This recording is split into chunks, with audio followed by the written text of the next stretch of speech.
uma revisão geral da parte de oclusão, desde o que eu comecei até hoje.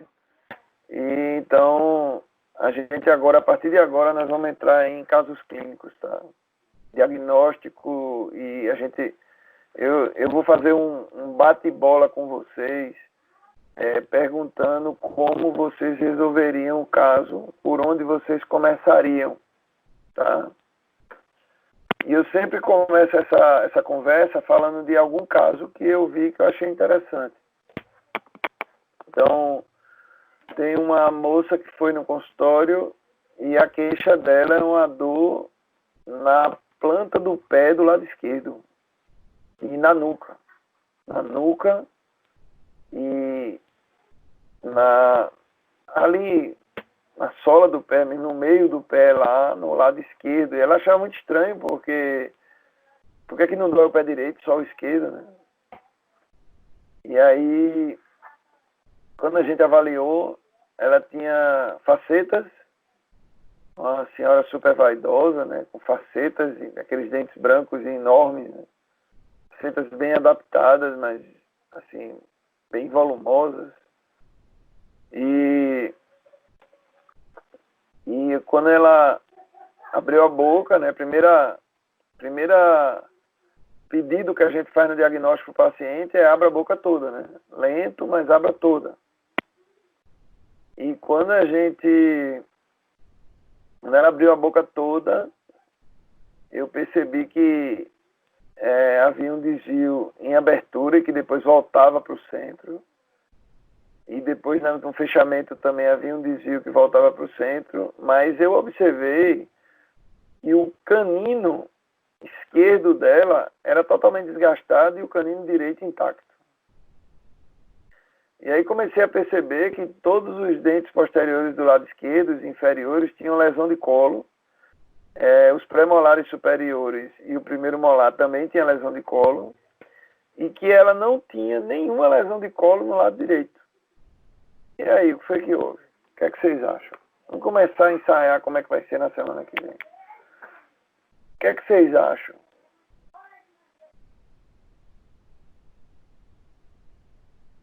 Fala aí, Paulinho ou Guilherme, alguma coisa. Provavelmente tem um desvio para a esquerda, né? Exato, ela tinha um desvio para a esquerda e o ombro dela do lado direito mais levantado, ou seja, todo o peso do corpo dela ia para o lado esquerdo, né? E aí vinha ombro, quadril, né? E o posicionamento, a postura dela toda para o lado esquerdo, e aí doía a planta do pé. Ou seja, aparentemente o corpo dela estava desviando o peso todo para a perna esquerda.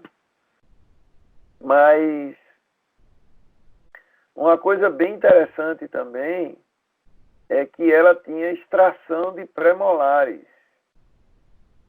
Extração de pré-molares. E a razão de colocar as facetas foi que ela achava os dentes dela feios e entre o canino e o pré tinha um espaço que acumulava alimento. Então, aparentemente, houve um aumento. Colocaram dentes mais largos e maiores justamente para compensar esses diastemas que devem ter ficado da ortodontia. Mas ela fez ortodontia, extração de 4 premolares e aí ela tinha um desvio à esquerda, bem importante, né? Um desgaste no plus canino lá, ou seja, na ponta da coxa do canino de uns quase 4 milímetros, e o canino direito, o 43 intacto e o 33 desgastado. Eu só reconstruí a forma do canino esquerdo e ela alinhou, né? Fizemos o teste da marcação dos pontos, como eu falei para vocês a semana passada, para conferir se estava alinhado. E ela alinhou completamente. E eu me espantei porque quando ela ficou em pé, ela já tinha melhorado a postura dos ombros. E aí a semana que vem eu vou saber do resultado, né? Mas isso diz para onde eu devo levar a minha reabilitação, tá? Isso diz exatamente para onde eu devo levar a minha reabilitação. Sem isso, eu iria... Ela chegou no meu consultório para fazer uma placa, porque a placa dela tinha quebrado e ela disse que vivia rangindo os dentes à noite. E que o dentista dela, que era de Natal, pediu para ela fazer uma placa. E aí eu falei, ó, eu não acho que a senhora deve usar uma placa. Depois que eu vi, né? E aí ela deixou eu colocar o ponto. Eu só coloquei um ponto no canino, só reconstruí o 33. E vou ver a semana que vem o resultado, né? Mas eu estou falando desses casos e eu vou apresentar todos eles para vocês, tá? Eu vou apresentar como chegou e a gente vai vendo as soluções para ir calibrando o diagnóstico de vocês, porque se o olho de vocês não enxergar, também de nada adianta, entendeu? Eu vou estar falando uma coisa e vocês vendo outra. Tranquilo? Tranquilo. Ô, professor, para montar o caso no articulador, um caso desse, por exemplo, você observou desgaste do canino, você observou que provavelmente tinha desvio, que ela estava desgastando o canino esquerdo, aí você coloca os pontos, reposiciona ela, faz o diagnóstico dela, de acordo com a resposta da paciente, né? Sim. E aí, depois disso tudo, que ela estiver estabilizada, é que você faz as moldagens multiarticulador e faz a análise oclusal com aquela dimensão já aumentada, com os pontos. Isso, isso. E aí parte para instrumento ou digital ou analógico, né? Para Eu vou lhe fazer. fazer uma pergunta para responder o seu questionamento, tá? Quando eu corrijo o desvio, nesse caso, eu tive que trazer a mandíbula dela para o lado direito. Então, automaticamente, eu tive um pequeno aumento de dimensão vertical, concorda? Certo. Qual é a função do canino? As duas funções do canino. Fora a desoclusão, claro. Centralizar e estabilizar, né? Pense no conceito de estabilizar e centralizar. O que é centralizar para você, Guilherme? Centralizar é colocar que ele colocar a mandíbula, tirar No o lugar desvio certo. no lugar certo, tirar ela do desvio, né? Muito bem. A gente se E baseando estabilizar é fechar os dois caninos ao mesmo tempo. ao mesmo É isso? tempo, simultaneamente. Isso. Então, se a função do canino é centralizar e estabilizar, o canino que eu aumentei precisa estar super polido para que ele deslize e que aquele fechamento seja numa posição só. Certo. O meu objetivo é que a paciente chegue sem dor e sem tocar e desviar, que ela abra e feche já na posição certa, concorda? Concordo. Depois que você conseguir isso, você já ganhou o jogo. Aí daí para frente você tem que segurar o placar, você não pode deixar o adversário virar o jogo, beleza? Como que você ganha o jogo? Você descobre a posição, a dimensão vertical correta, a relação cêntrica e você estabiliza aquela mandíbula através dos caninos. Ele estabiliza e centraliza. A partir desse momento, você vai usar arco facial para ver a inclinação dessa maxila no articulador. Vai moldar, evidentemente, né, para copiar os arcos. É importante moldar copiando o palato também, para você ver a posição da rafa palatina. Você vai usar arco facial e vai montar no articulador. Depois de montar no articulador, aí você vai fazer a análise oclusal. Tranquilo? Tranquilo. Tá certo. É isso aí. Certo? Beleza. No digital, você pode usar algum recurso para transferir esse arco facial também. Hoje já tem dispositivos que colocam no digital, e depois eu posso mostrar para vocês, a posição da maxila. Outra forma no digital é você fazer o escaneamento de face. com o paciente sorrindo ou com a boca entreaberta. Então, você pode encaixar o STL nos dentes do paciente, certo? Outra forma de montar a maxila também é você pegar um DSD, traçar a linha bipupilar e posicionar o STL do escaneamento na fotografia. Também é outra forma, certo? Então tem diversas formas de você conseguir posicionar a maxila, mas no analógico, na realidade da gente, arco facial, certo? Certo. E ele, interessante também, ele com esses pontos para fazer o escaneamento com esses pontos, se for, por exemplo, uma radiologia, e o Daikon também, né? Isso, aí se você juntar ele com o Daikon, você faz o planejamento dos implantes também. Uhum. Certo. Certo? Beleza. Tranquilo? Certo. Certo. Então vamos lá. Depois desse preâmbulo todo, a gente vai começar, tá bom? Hoje vamos fazer uma revisão, então. Vamos fazer uma revisão hoje de tudo que a gente viu.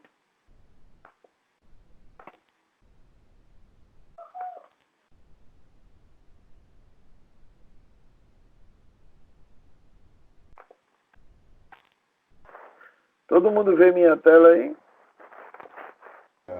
Sim, dá pra ver. Muito bem. A pergunta é, a anatomia dentária é para se alimentar ou para mastigar?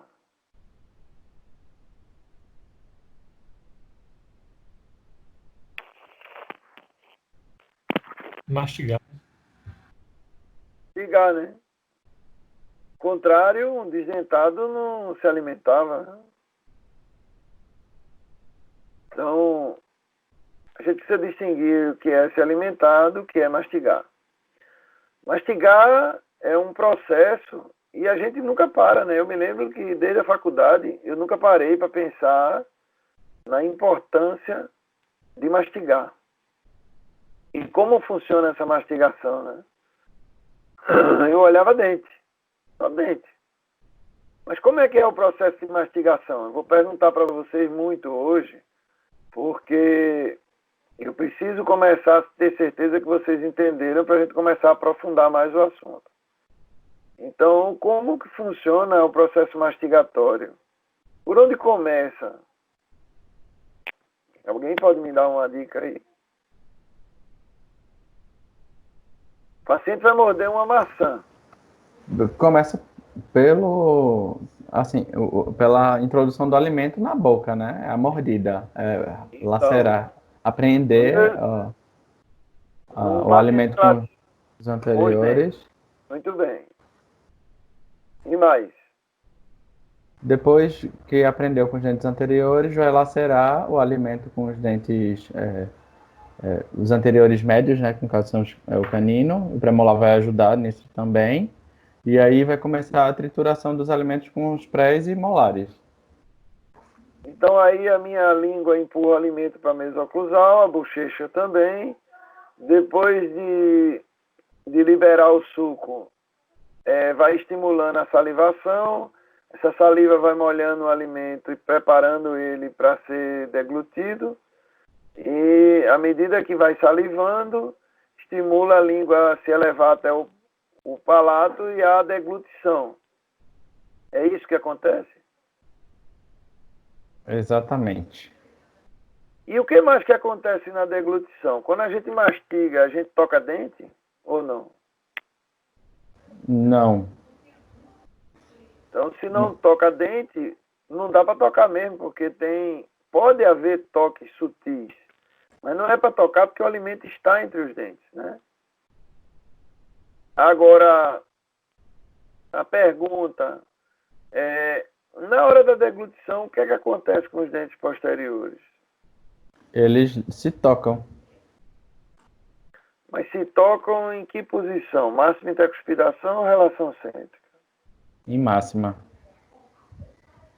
Tocam em máxima intercuspidação. Então, se eu vou reabilitar um paciente, eu tenho que saber que a minha máxima intercuspidação aí tem que coincidir com a relação cêntrica. Concordam? Sim. Muito bem. Sim. Então, se a minha máxima intercuspidação coincide com a relação cêntrica, eu eliminei a possibilidade de contatos deflectivos que vão causar desvios. Muito bem. Certo? Sim. Então Sim. relação cêntrica não é uma posição imaginária, não é um terreno sagrado. Relação cêntrica é a única posição que eu tenho de referência para reabilitar meu paciente. Porque eu só tenho máxima intercuspidação quando eu tenho cúspide. Então, se não tem dente ou os dentes são destruídos, não tem cúspide. Se não tem cúspide, não tem máxima intercuspidação. Concorda? Concordo. Ficou mais fácil raciocinar assim ou como vocês raciocinavam antes? O legal é que cada um tem uma formação diferente, são escolas diferentes, são conceitos diferentes, né? Eu estou tentando criar uma linha de raciocínio e hora nenhuma eu vou pedir para que vocês sigam. Eu só quero mostrar para vocês como a coisa tem lógica e como é simples de entender. Porque o objetivo é desmistificar, é tornar a coisa menos mitológica, porque a oclusão para dentista é um mito inalcançável, uma coisa que a gente nunca sabe que nunca vai conseguir compreender aquilo direito. E isso não é verdade. Certo? Tudo bem, gente? Vocês me ouvem bem? Sim. Tudo bem. Vamos lá. Então, dentro do raciocínio da mastigação e da deglutição, a gente já vai reconstruindo nossos dentes, né? A nossa mesa oclusal, desvendando esses hieroglifos, né? Biológicos.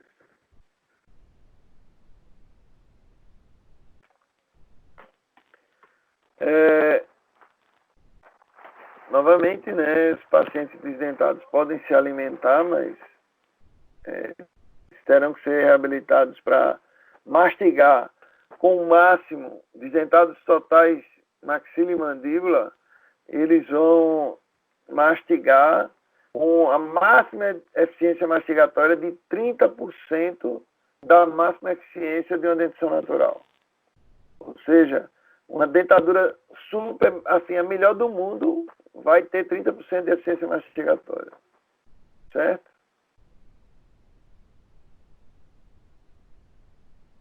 Entenderam isso? Vamos lá. Sim, sim.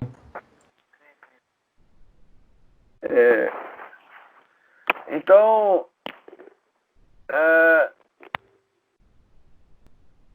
a gente revisando o conteúdo até agora, a gente precisa entender que na época lá da embriologia, como é que tudo surgiu? Vocês lembram? Por onde começa? Então vamos lá para trás, na barriga da mãe. Vamos começar com a erupção dos dentes já, no crescimento e desenvolvimento, para vocês entenderem como reabilitar um paciente. Então eu começo por onde? Pelos dentes anteriores. Caninos, né? Dentes anteriores. Primeiro incisivos. Eu começo pela oclusão primitiva. Dimensão vertical, através dos dentes anteriores. Tá?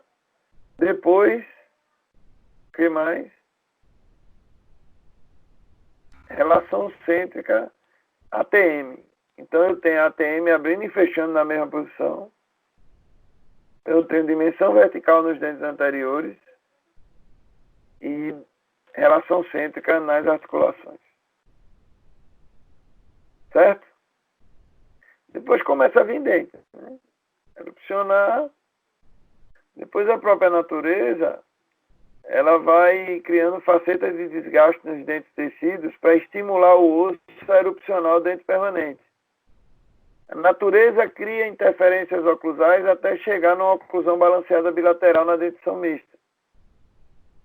Porque o objetivo é estimular os dentes a erupcionarem e estimular as articulações a amadurecerem dentro dessa relação cêntrica.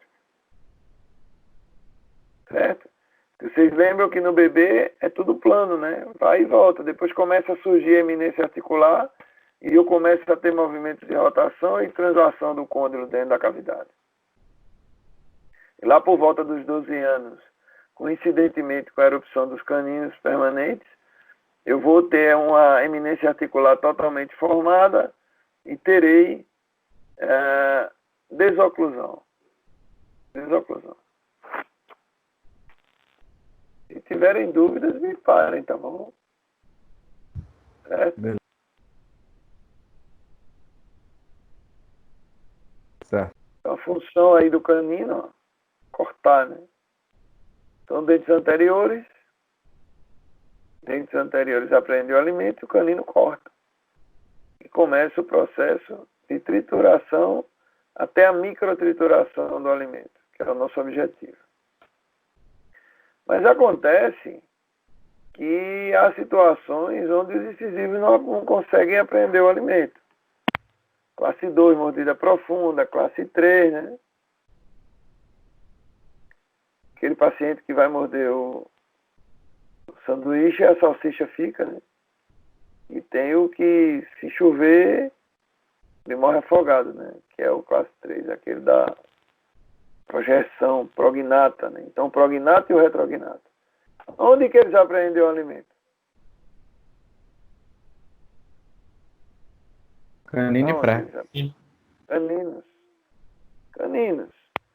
Caninos com a ajuda dos prés. Muito bem, Marcelo. Então, o paciente classe 2, ele faz uma desoclusão. Na condição ideal, ele ainda assim faz uma desoclusão em grupo parcial. Canino e pré. Certo?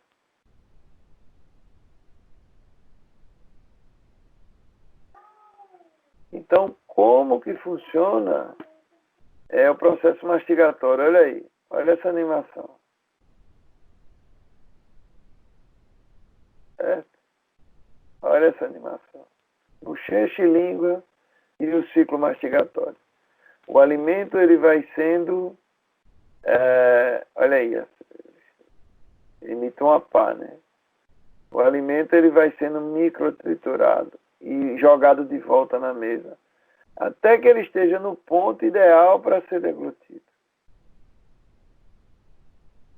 Vou repetir. Tudo isso eu já falei para vocês.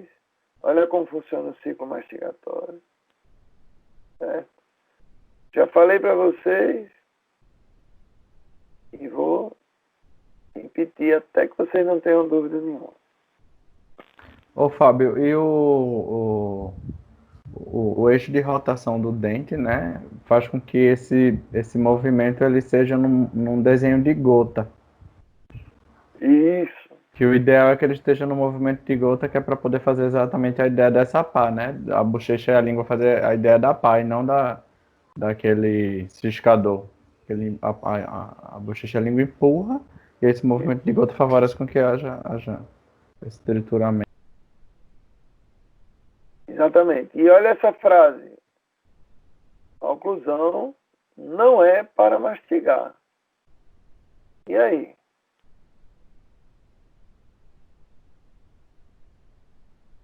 Esse paciente, ele mastiga ou não? Tenta, né? Mas mastiga. Todos os dois mastigam, não mastigam? Mas como que é a mastiga. eficiência mastigatória? A eficiência é pouca, né? Mas mastiga.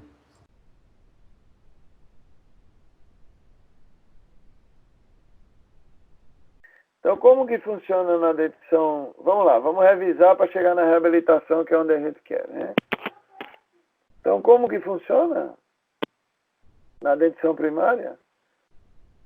Forma e tamanho, alinhamento tridimensional, indução para contatos entre dentes, ou seja, fechamento da oclusão. Eu vou ter uma dimensão vertical anterior e vou ter uma dimensão vertical posterior. O que a gente mede é a anterior. Então, revisando, sem forma e tamanho não existem arcos dentários, né? E sem arco dentário não tem relação interoclusal. Ou seja, primeiro, forma e tamanho, formação dos dentes do elemento dental, depois a posição dele no arco dental e depois a relação entre os arcos. Vou repetir. Primeiro, forma e tamanho, ou seja, a calcificação do dente, o desenvolvimento do elemento dental. Depois esse elemento se insere no arco e se alinha tridimensionalmente, né, através da erupção, onde a bochecha, a língua e o estímulo, até o estímulo de desgaste por facetas, vai posicionar esse dente no arco e depois que ele terminar de erupcionar o terço final, ele vai interocluir, ou seja, vai haver relação entre um arco e o outro. Como tudo, né? Começa do mais simples, né? Do dente.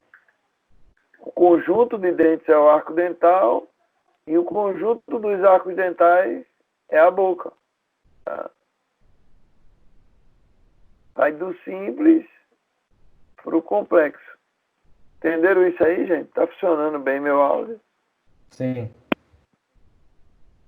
Muito bem. Reparem, na natureza, forma e tamanho, alinhamento tridimensional e indução. Na reabilitação oral, forma e tamanho, alinhamento tridimensional e indução. Não tem diferença. Por isso, nós copiamos a natureza, ou melhor, tentamos. Né? Certo? Novamente, vocês já sabem, né? Adição, subtração ou correção. Certo? E eu vou revisando. Forma e tamanho, né? Anatomia do dente. Né? Posição no arco, indução. Se tiver dúvida, me para, tá? Se eu coloco dentes grandes, ou com mesoclusal volumosa, ou com a dimensão vertical aumentada, se eu erro na forma e no tamanho, eu vou errar no alinhamento tridimensional. Consequentemente, eu vou errar na relação entre arcos, ou seja, em toda a parte que a gente chama de oclusão.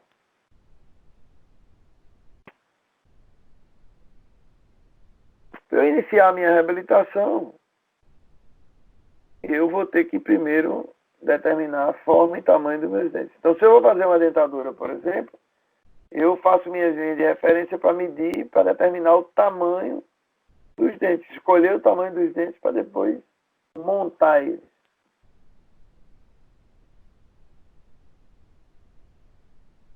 Então, sem forma e tamanho, eu não consigo dimensão vertical, relação cêntrica, oclusão habitual, nada.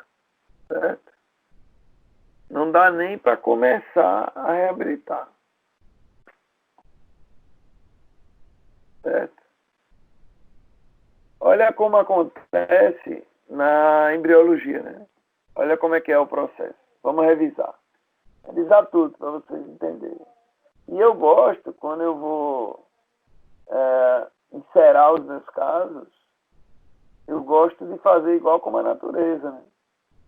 Eu não sei se vocês lembram da aula de enceramento, as duas turmas tiveram, mas a gente faz um esqueleto e depois a gente preenche. Não sei se vocês lembram eu falando. A gente cria o esqueleto, depois preenche, depois amassa. Lembram disso? Alguém lembra disso? Uhum. Então, esqueleto, ó, proximal, mesoclusal, depois eu crio as arestas e preencho e amasso. E aí eu tatuo o dente antagonista e vou esculpir, tá? Mas na natureza também é assim, ó. Também é assim. Certo?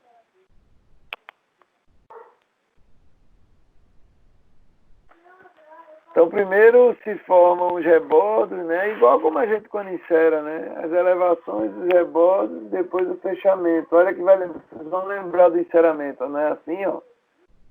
Eu crio os prolongamentos dos eixos, depois eu crio as cristas e depois, por último, eu preencho. Tá? Eu vou voltar para vocês verem essa animação, é muito interessante. Funciona assim no enceramento também, ó. Depois que eu preencho e amasso, eu agora vou amassar e fechar o articulador, né? Eu agora vou esculpir, tá? Então, primeira coisa, ó. Anteriores e inferiores, anteriores e superiores. Eu vou ter aí a minha oclusão primitiva, né? Então, dimensão vertical, tá? Depois que eu tiver dimensão vertical, a minha relação cêntrica agora vai ser na articulação. Aí eu vou começar a fazer os dentes posteriores. Eu preciso de dentes que fechem na mesma posição. Estabilizem o fechamento, senão haverá contatos deflexivos.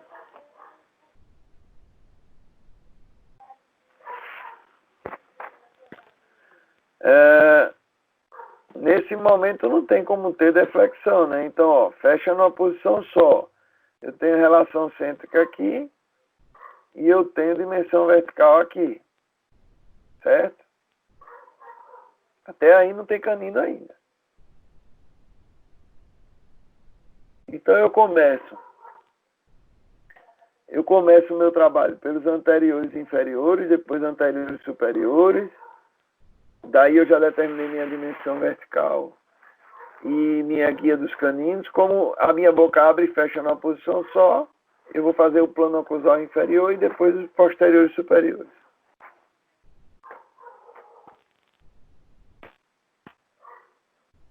Então é isso.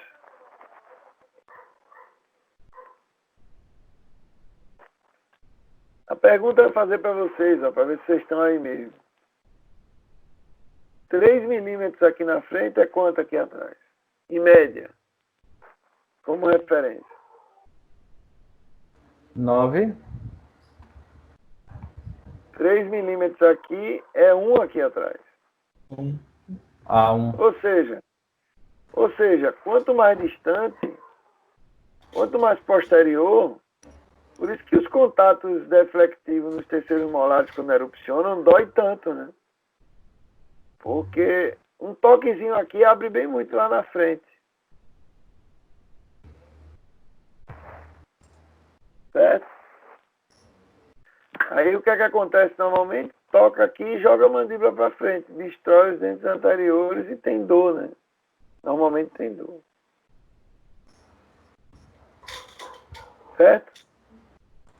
Então, os meus incisivos, eles vão ajudar a dar estabilidade, mas vão criar a minha dimensão vertical. Olha aí.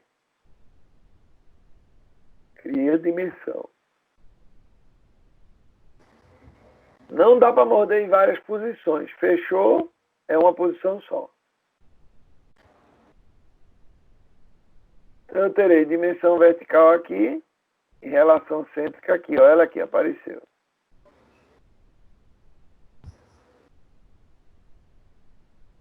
Só que depois que eu determino a dimensão vertical nos anteriores, eu começo a ter a erupção dos posteriores. Então eu terei uma dimensão vertical nos anteriores, uma dimensão vertical nos posteriores, e eu terei abertura e fechamento na mesma posição, ou seja, em relação cêntrica.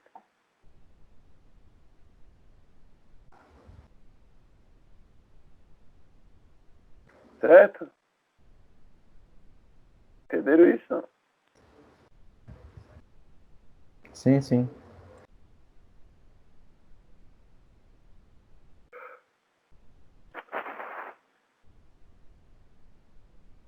Então chama de oclusão orgânica. Quando eu tenho a coincidência entre RC e máxima intercuspidação na dimensão vertical correta. Com guias. É a minha oclusão ideal, né?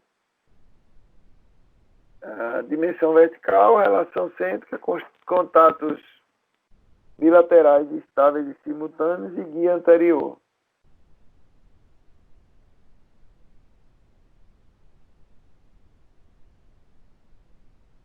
Olha essa animação.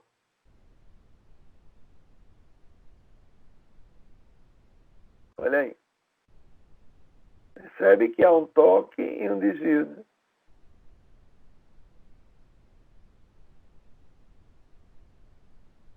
Imagina o rolo que isso dá lá na articulação, né? Imagina se houver uma parafunção associada. O que é que vai acontecer?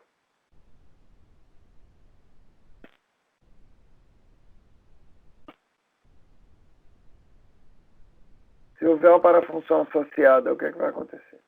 Movimentação dentária, desgaste e fratura.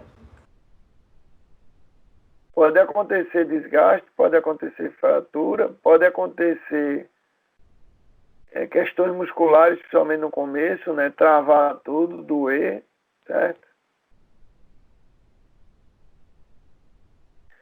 Então, nos dentes anteriores, eu vou ter a determinação da dimensão vertical, terei a formação de curvas, né? Que vai me ajudar na desoclusão. E aí, quando eu terminar os dentes posteriores, eu terei estabilidade. Aí terei dimensão vertical anterior e posterior em relação cêntrica.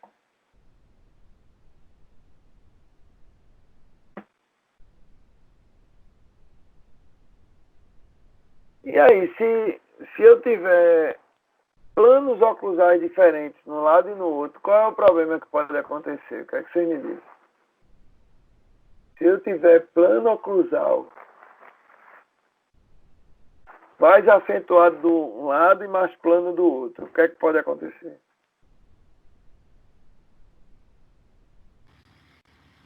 Pode acontecer interferência, né? No lado de balanceio, né? O que mais?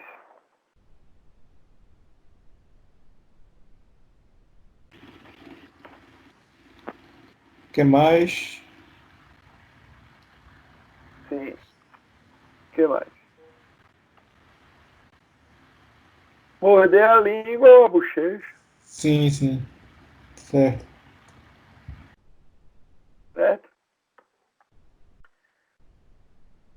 Tudo isso leva a uma diminuição na eficiência mastigatória. Se é verdade que o objetivo principal da odontologia é promover saúde, né? Aí a gente não está promovendo saúde, a gente precisa devolver a eficiência mastigatória, que é muito mais importante que estética e de qualquer outra coisa. E proteger o paciente dele mesmo, né?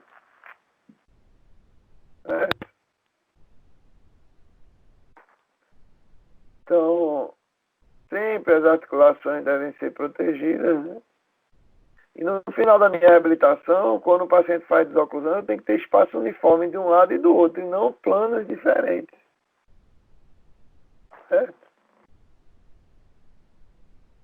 Olha aí, espaços uniformes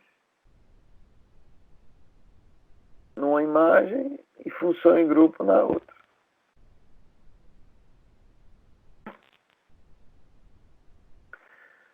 Como que eu personalizo minhas curvas, né? Então aqui, ó, curva de Spee, Patterson, que é para prótese total, curva de Wilson, então curva de Spee antero-posterior, Wilson lateral-lateral. Curva de Monson é exatamente, ó, a esfera de Monson é exatamente a união da curva de Wilson com a curva de Spee, ou seja, é a curva de Wilson e de Spee tridimensional. Certo? E no final de tudo, espaço uniforme, tá?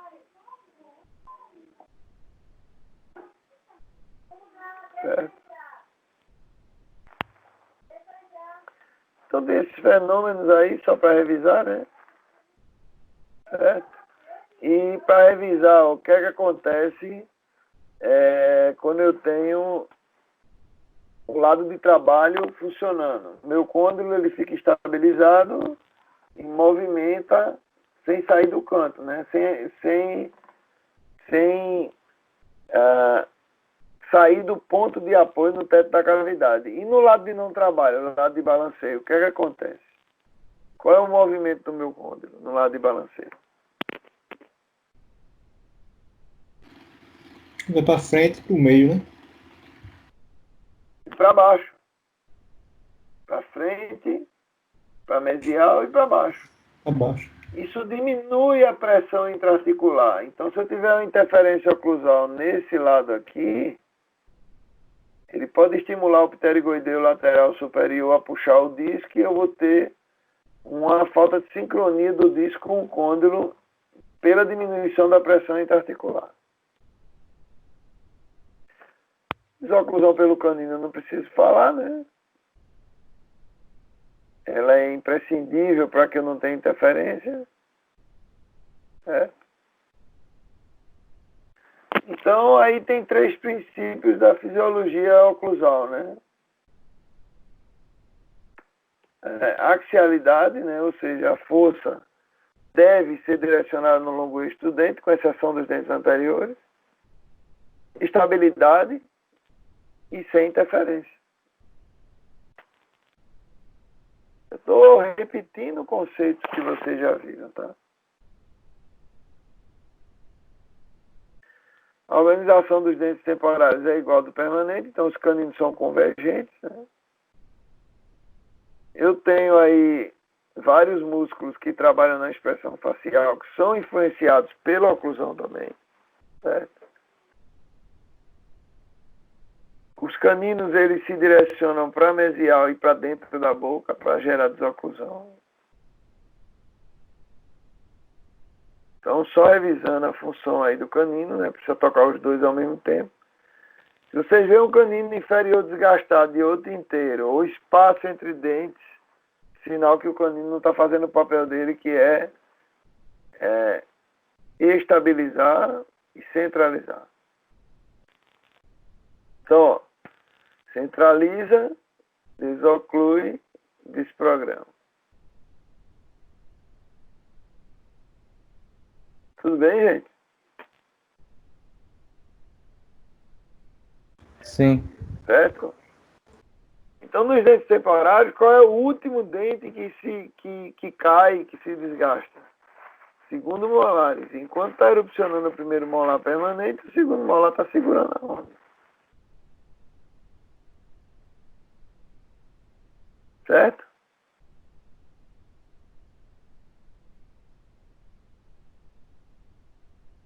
Sim. Então, enquanto erupciona o primeiro molar, o segundo molar descido ou temporário, ele mantém a dimensão vertical. Certo? O desgaste na dentição temporária, ele é fisiológico. Certo? Eu posso ter um desgaste fisiológico na dentição temporária. E tenho. Para estimular o osso a erupcionar o dente permanente. E eu vou ter um desalinhamento no arco de 0,5 milímetro no arco superior e 1,5 no arco inferior. Então, 1,5 milímetro maior, os molares descidos, eles são 1,5 milímetro maiores do que os dois pré-molares permanentes. E no arco superior eles são 0,5 milímetro maior do que os pré-molares permanentes. Para compensar o alinhamento desse arco, tá? Na troca de dentição.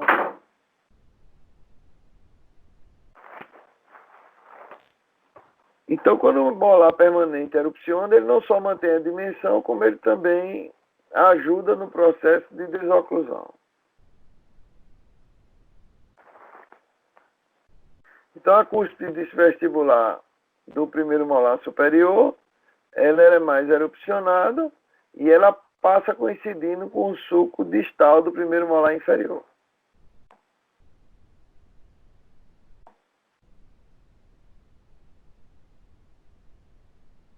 Certo? Olha aí. Isso aqui é uma marcação que o dente super, a curso disto vestibular do molar superior fez no suco. Provavelmente pela destruição dos caninos e movimento em grupo, e aí desgaste também. Aqui tem uma situação que é assim, quanto pior, melhor, né?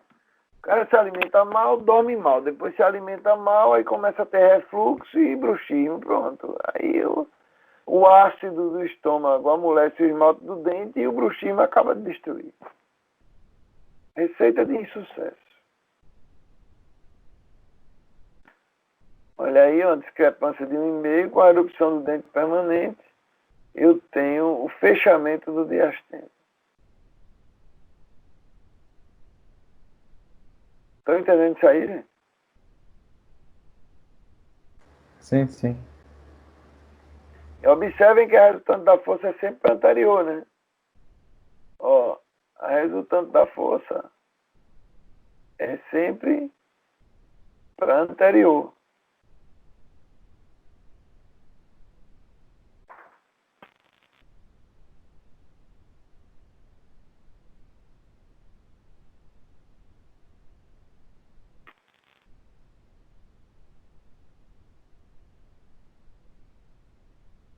Olha isso. Estão vendo o que acontece com o alimento?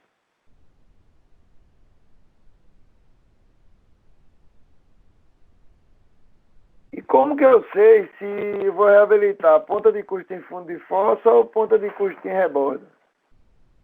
Fábio, para mim, Como é que eu sei? Fábio, a tela parou na personalização das curvas. Tinha Spi, Patterson, Wilson, Monson. Sério, lá Para alguém atrás? tá diferente?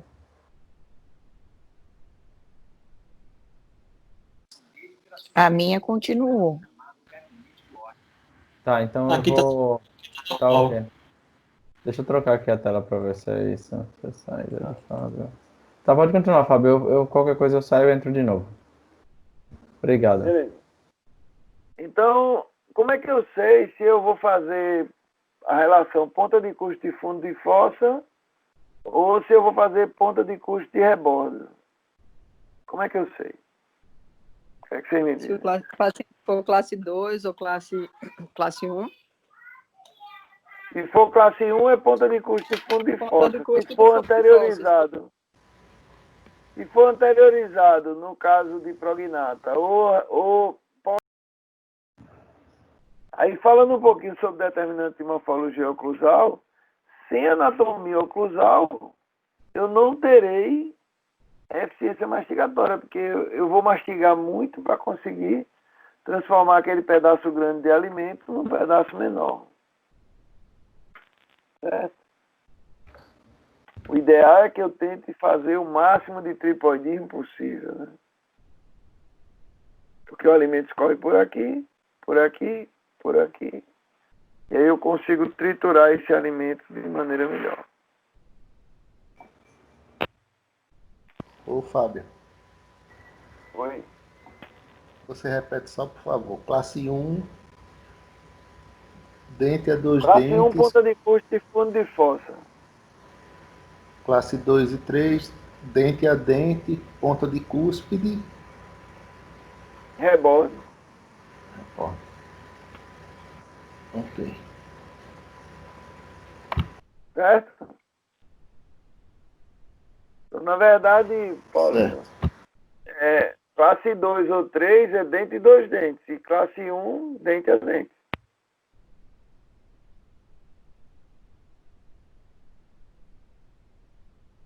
Olha aí, a ponta de custo do molar inferior, fundo da fossa.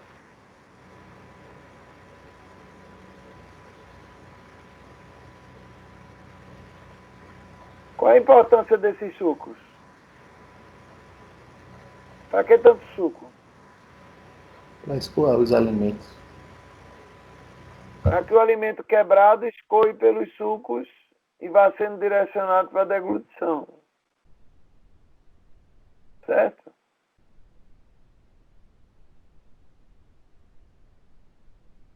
Então vamos vendo, ó. A acústica é uma maravilha, né? Vocês já repararam como na natureza a gente não tem ângulo vivo? A gente não tem ângulo vivo. É tudo arredondado.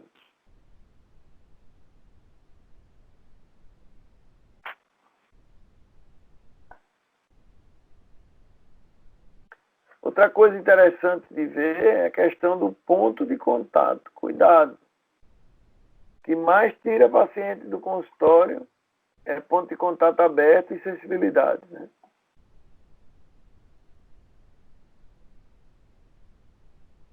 Então, dentro dessa teoria, o dente anterior ele vai emprestando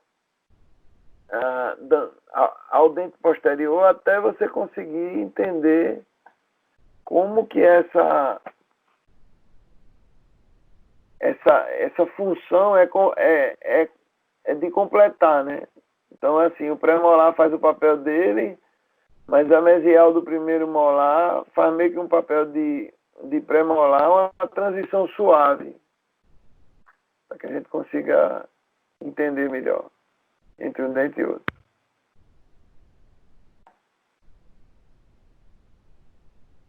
Se eu puder ter 3 pontos, melhor, né? Porque 3 pontos dá mais estabilidade. Olha aqui, custo de trabalho, fundo de fossa. Certo? É interessante pegar o modelo e ficar revisando isso, porque você entende, né?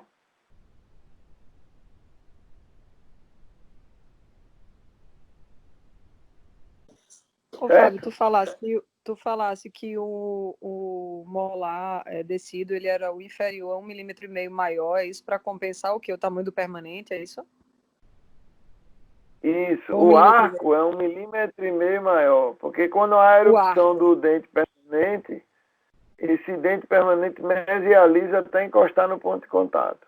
O alinhamento tridimensional, ele é dado mesio-distalmente, né, por estímulo, e depois a língua e a bochecha bota lateral na posição certa. Ah, tá, o arco, que é 1,5, o inferior e meio superior, é isso? Isso. E média, né? Média. É. Certo? Isso aqui também ajuda a gente, entre outras coisas, a entender que se não houver atrito, não haverá travamento da mordida. Certo? Estão vendo aí? Então, se eu tiver uma superfície polida com o ângulo certo, o deslize vai ser mais fácil. Entenderam isso, não? Ou tem dúvida? Olha essa superfície de ouro.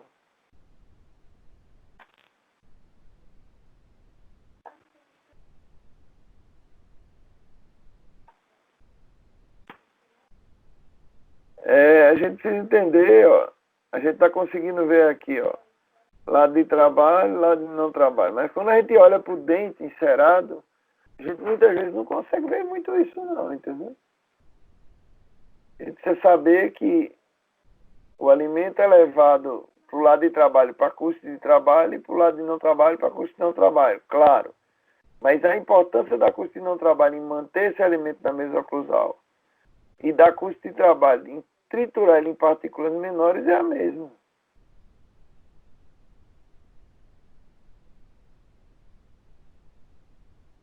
Então, ó, trabalho, não trabalho.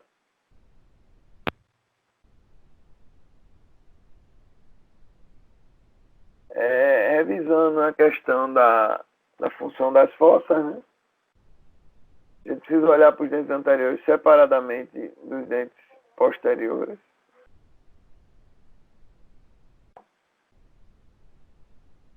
Então, vamos lá. Função do canino novamente, né? Centraliza, desoclui, desprograma. Ou centraliza e estabiliza.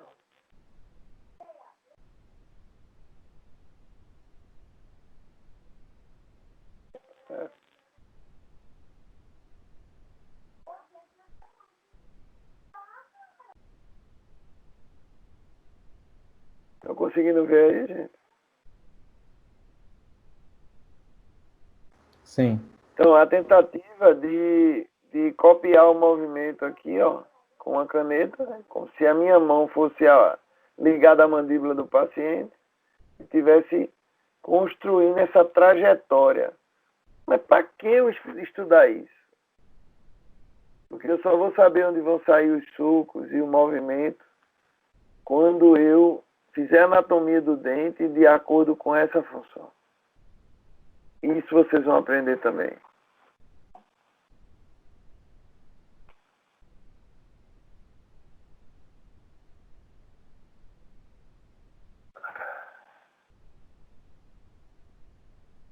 Então, isso chama trajetória condilar, certo? Trajetória condilar. E o que me estimula a fazer a fossa palatina dos dentes anteriores, a minha referência é a eminência articular.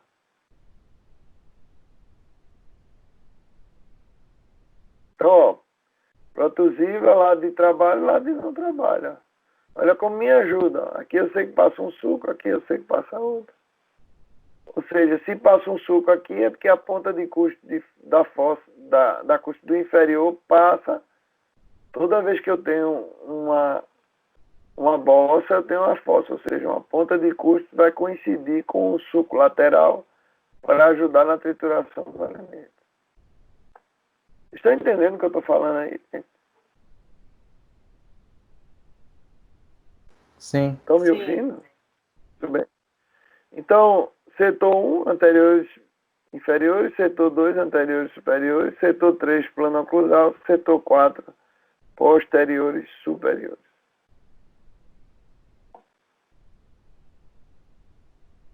Um exemplo aí de um protocolo dele, metalocerâmica, né? E a anatomia, os hieroglifos sendo construídos na cerâmica.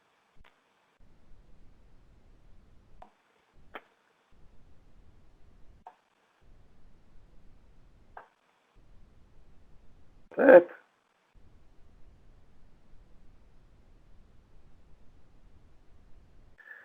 Aonde, ó, que eu tenho um paciente para aceitar isso aqui no Brasil, manchas, dentes apinhados. Mas é isso que é a boca desse paciente. O caso é que a gente fica querendo alinhar tudo isso aqui, ó. Se eu for fazer coroa nesses dentes, eu vou ter sobrecontorno. Problema periodontal no futuro.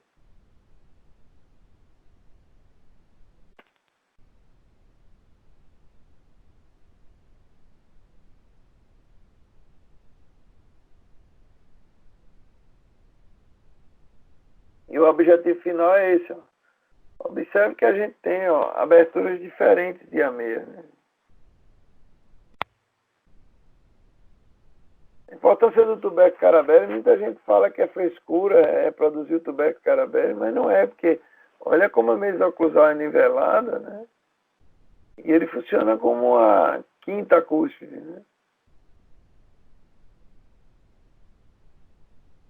Protocolo aí de encerramento.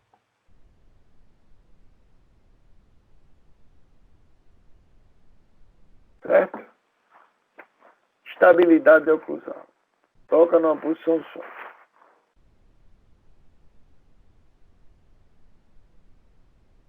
Volto a dizer, anatomia, alinhamento, relação intermaxilar. Quais são as linhas de referência mesmo? Eu tenho essa frase aqui, um dente mal posicionado. Ele oclui, mas não desoclui. Certo?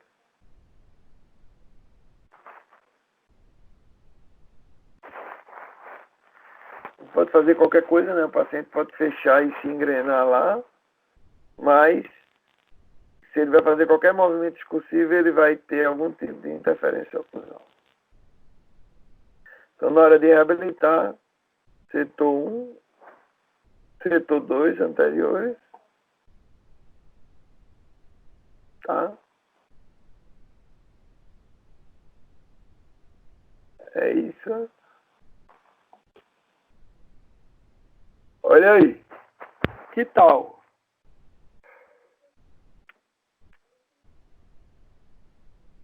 isso aí? Sim ou não? Tá estranho, né? Sobrecontorno. Aqui a gente não sabe se está alinhado ou não está, mas ausência dental. Olha a guia.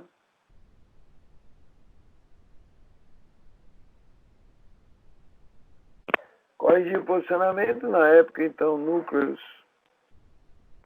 de metal, né? Modelados. Mas olha aí, a curva de Spee, ó. Olha a curva de Spee, ó, a famosa curva de Spee. Que em conjunto com o lateral da esfera, dá uma placa que a gente chama de placa de Monson, né? Que é parte da esfera de Monson. Que vai permitir que o meu paciente mastique sem morder a língua ou a bochecha.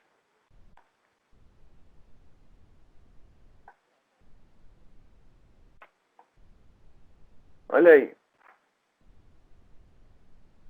O alinhamento é esse, né?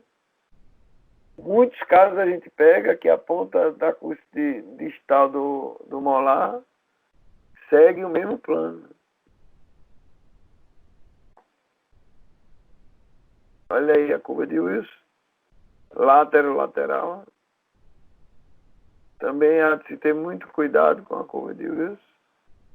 E um caso bem encerado, onde você tem lado de trabalho e não trabalho, e aí você pode trabalhar a partir daqui para dar uma terceira dentição mais eficiente, né? Anatomia dental. E a própria curva de Spee. Olha de onde vem a curva de Spee, ó. Vocês me ouvem aí, gente? Tá tudo certo. Sim. Sim. Olha aí, ó. O meu molar e essa vertente, ó. Certo? Como ela tem uma sequência para seguir a curva de Spee. Então, se eu pudesse traçar aqui uma esfera, o raio da esfera é do centro do côndilo, que iria passar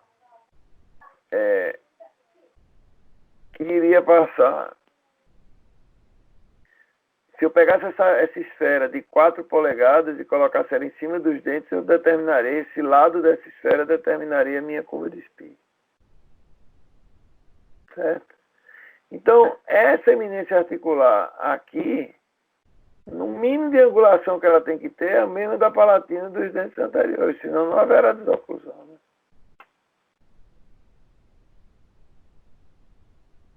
E a desoclusão precisa ter uniformidade nos arcos.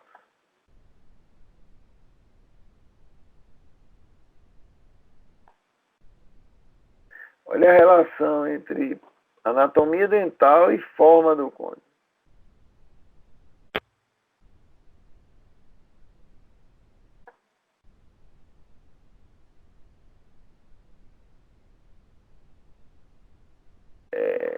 Entender tudo isso não é nada simples, né?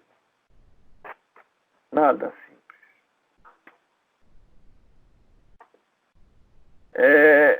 Vamos lá.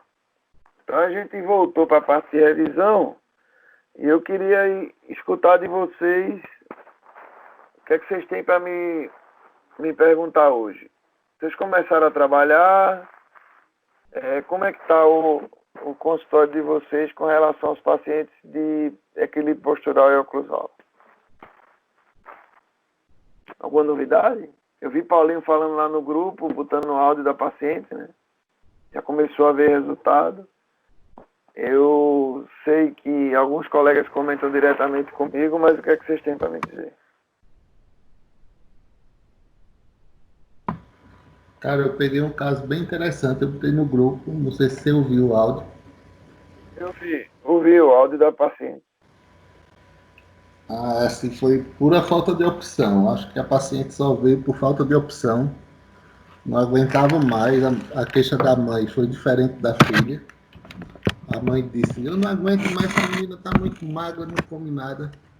Ela começou a comer só vegetal, parou de comer carne, tudo mais, que não aguentava. E interessante que a cunhada é radiologista e me- mestre e doutora em odontologia, e quando eu falei o que eu ia fazer, ela não fechou, né? Voltou para casa, e aí outro colega radiologista ligou para mim e disse, porra, Paulo, que negócio doido é esse? Eu disse, puxa, é doido, mas vai dar certo, confie. Aí eu fiz, né? Até eu achava doido antes, né? Agora eu não tô achando mais muito doido. Aí, impressionante. Bicho. Com 5 dias, ele mandou outro áudio. E assim, já se alimentando melhor, já sem dor, né? A queixa dela maior era a sensibilidade nos dentes posteriores, não tocasse nela. E ela estava desocluindo tudo de primeiro e segundo molar. Para ser tratada, já tinha se tratado ortodonticamente. E hoje chegou outro caso para mim de um colega. Hoje chegou outro caso de reabilitação para mim de um colega. Os molares tudo estourado e já com os caninos desgastados. E ele queria botar faceta. Eu disse, não, não é assim não. Se quebrou teus dentes, a faceta vai embora. Aí eu vou restaurar tudinho e reconstruir tudo. Começa Tá. tudo com resina, Paulinho. Tudo com resina e começa pelos caninos. Centraliza e estabiliza, determina a dimensão vertical e depois aí tu vai pensar em todo o resto. Ô, Isso. Fábio, Oi. Isso. e para paciente que tem bruxismo severo, se eu reconstruir tudo em resina, ele não vai quebrar tudo de novo, não? Pois é, boa pergunta, Marcelo. Vai quebrar ou não vai? Quem é que pode ajudar na resposta? Se tiver estabilizado, não vai quebrar, não. Pois é. Se tiver estabilizado e bem polido, para eu ter bruxismo, eu tenho que ter superfície de atrito. Então, se tiver atrito, vai haver desgaste. Mas o paciente faz bruxismo por várias razões. O bruxismo, gente, vocês precisam entender que o bruxismo, ele é como a febre. Quando a gente está com febre, a gente diz assim, eita, pode ser corona. Eita, pode ser que eu esteja com infecção. É um sinal do meu corpo de que alguma coisa não está bem. O bruxismo é igual. É igual. Certo? Então, o bruxismo é uma reação do meu corpo de que algo não está bem. Eu posso botar uma placa que vai funcionar como uma muleta ao resto da vida, ou eu posso tentar estabilizar esse meu paciente e aí, com muita sorte, muitas vezes mandar ele para um tutor, né, para um psicólogo ou psiquiatra para ajudá-lo a sair desse processo. Ô, Fábio, mas tu acha que como forma coadjuvante do tratamento do paciente, que ele é bruxista, que ele tem um bruxismo muito forte, né? Eu utilizar a placa e indicar as terapias adjuvantes como o uso do Botox, fazer a fisioterapia, ou só equilibrar o paciente e isso vai ser suficiente para poder... Marcelo, é assim, o equilíbrio é suficiente. O problema é que a gente tem envolvido aí uma questão de consciência.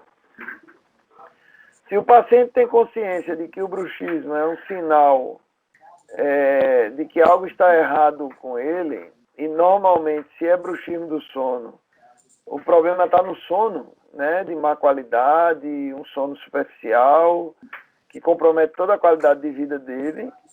Se o paciente tem essa consciência, ele vai querer mudar a chave. E aí vai procurar a tutoria. Se ele não tem, você vai botar a placa para proteger teu trabalho. Na verdade, os profissionais põem a placa para proteger seu trabalho. Entendo. Só que o paciente usa ou não usa. Se o paciente não usar e chegar com o trabalho quebrado e mandando você fazer de novo. Entendeu? Entendi.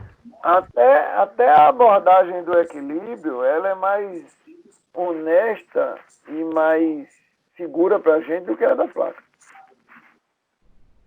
Entendo. Eu hoje atendi um paciente, Fábio, um menino de uns 14 anos, mais ou menos. E ele faz o bruxismo. Ele, por enquanto, ele já tem a ponta do canino desgastada, mas assim, eu fui olhar, ele tem tudo em equilíbrio. Ele não tem dor, obviamente, nada, mas assim, o que eu fui ver é que assim, ele tinha guia canina, mesmo já com um pouquinho de desgaste, mas ele tinha guia, ele estava equilibrado, ele estava numa dimensão vertical boa, estava tudo certo. E aí eu falei assim, meu Deus, o que é que acontece? Aí eu chamei a mãe. Aí a mãe disse que ele dorme super mal, principalmente agora na pandemia, né? E disse, como ele come? Tipo assim, depois do jantar ainda come 2 pães e toma um danoninho e come não sei o que antes de dormir. Ou seja, o moleque fica elétrico, né? E qual é a idade? Ele tem uns 13, 14 anos. Nossa. Porque o que eu fico pensando é, se ele não corrige isso aí e ninguém olha no dente, é daí que vem um paciente que vai destruir uma boca linda, porque ele tem todos os dentes na boca e tá, por enquanto tá tudo bem, mas se ele continuar desse jeito, ele já começou a desgastar um pouquinho do incisivo central, né? Porque já tem um contatozinho ali, dali vai começar a desarrumar tudo. Eu chamei a mãe e disse, você vai, eu vou dar para você o número do meu professor de boxe e da minha nutricionista. Para esse menino mudar a alimentação e fazer uma atividadezinha a mais nesse período. Né? Mas Porque ela já então, queria levar ele para o Instituto do Sono, porque ela disse, ele acorda cansado, entendeu? Ele faz muito barulho de noite dormindo. E Mas aí, então, é isso mesmo, Fábio? aí- É isso mesmo. então, aí esse paciente que ele é um paciente jovem, que a gente sabe que a colaboração dele é prejudicada, que é um paciente que ele vai ter dificuldade de regular o sono, porque a gente sabe que na adolescência o adolescente tem muita dificuldade de fazer isso. Aí vocês acham que era interessante eu colocar uma placa para proteger esse meu paciente enquanto ele não consegue, ele não adquire, como é que eu posso falar? Regularidade com consciência dessa mudança na vida dele? Na minha opinião, posso dar, Fábio? Claro. Na minha opinião, o problema é que esse paciente dessa idade não vai usar a placa todo dia. Eu achei melhor refazer a ponta dos caninos e encaminhar isso e ficar acompanhando. Enquanto ele for destruindo a ponta do canino, eu vou refazendo até ele se reeducar, porque a placa eu sei que ele não vai usar e ele vai sair detonando todo o resto. E outra coisa também, a placa, nessa idade ele está em crescimento, né? Então teria que ser uma placa flexível, certo? Assim, isso é a minha opinião hoje, né? A placa, para mim, é um atestado de incompetência se eu não conseguir tratar meu paciente. Agora, existem alguns casos que a placa é um bruxismo muito severo, usar um tempo e ir tirando, mas sabendo que eu preciso deixar meu paciente estável. No caso de um paciente de 13 anos de idade, eu preciso trazer consciência para os pais, né? Porque é muito simples, muito fácil hoje pegar seu filho e deixar ele se entupir de estimulante, né, açúcar, e não falar nada. Que nem chegou lá no consultório uma mãe com 2 filhos, os 2 com olheira, respiradores bucais. Eu falei para a mãe, o que é que você está esperando para mandar eles pro otorrino? Porque isso vai atrapalhar o desenvolvimento cognitivo, vai faltar oxigênio no cérebro dessas crianças. Então, aqueles pacientes classe 2, eles estão quase sempre associados a problemas respiratórios, né? Respirador bucal. Respira bem pelo nariz, e aí compromete a qualidade do sono. Estão me ouvindo aí, gente? Sim. Sim. Tudo bem. Sim. Então, esse teu paciente aí, Aninha, tem que avisar para os pais, ó. O que chegou aqui no meu consultório foi o efeito. É como se teu filho chegasse com febre e você vai desconfiar de alguma coisa. Mas Pois é, a não, causa A mãe foi super receptiva em relação a isso e ela já tinha, inclusive, passado em otorrino e tudo, e visto que ele não tinha problema nenhum de respiração, mas já estava agoniado. O menino, inclusive, ela acha que já tem uma dificuldade na escola maior, porque o menino, se ele não dorme bem, ele não vai conseguir desempenhar bem né, a atividade. Enfim, é um conjunto. Eu expliquei, eu acho que ela entendeu muito bem.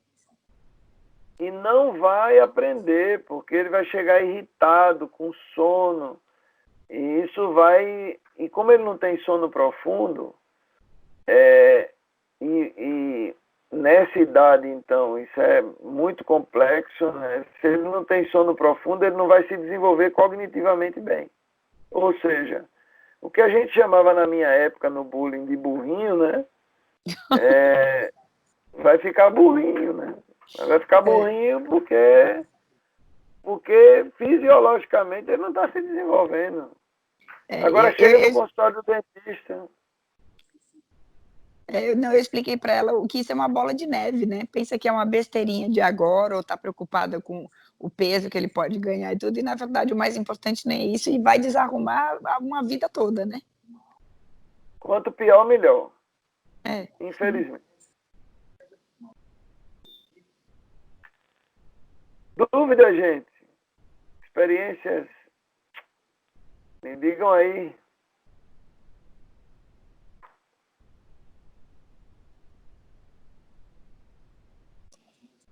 Semana que vem a gente vai começar a falar de caso clínico. E o negócio vai ser desse jeito, entendeu? Eu vou mostrar e vou perguntar para vocês o que vocês acham. E como a gente pode fazer. E aí a gente vai começar a fazer planejamento e plano de tratamento para os casos. Certo? Beleza. Até que a gente vai chegar no momento que a gente vai começar a avaliar tomografia, os achados, né, dos exames. Vamos chegar lá. Beleza? Beleza. Então, vou descansar um pouquinho que eu tô morto. A sua cara tá boa, não tá cansado, não.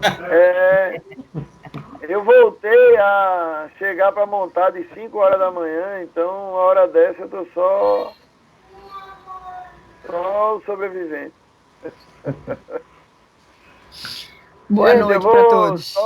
Boa noite. Eu vou só dizer para vocês, eu tô fazendo força para a gente voltar esse mês, tá? Tá bom. Mas no mais, assim, contem com agosto, mas poderá haver julho. Beleza? Ok. Tá, só É pra semana, gente. Um abraço. Tchau. Boa noite. Boa noite. Tchau.